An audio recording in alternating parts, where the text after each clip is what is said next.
గింజల్ తుఫాన్ ప్రభావం శబరిమల యాత్రపైన పడింది. 2 రోజులుగా చెరుపనివ్వకుండా వర్షాలు కురుస్తుండడం, మంగళ బుధవారాల్లో ఉరుములు మెరుపులతో కూడిన భారీ వర్షాలు కురుస్తాయని భారత వాతావరణ శాఖ హెచ్చరికలను జారీ చేయడంతో అయ్యప్ప భక్తుల వనయాత్రలను నిషేధించారు. కేవలం పంపా బస్ నుంచి మాత్రమే యాత్రకు అనుమతిస్తున్నారు.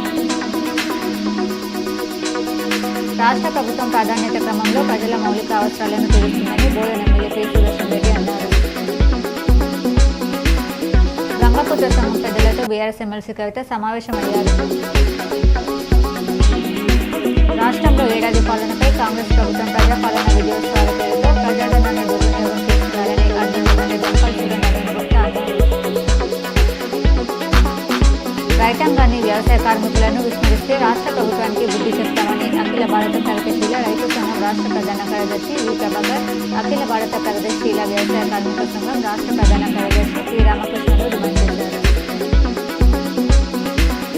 Seeds corporation chairman Anvesh Reddy ఆధ్వర్యంలో సీఎం రేవంత్ రెడ్డికి పాలాభిషేకం చేశారు. రుద్రూర్ మండల కేంద్రంలోని వైన్స్లో దొంగలు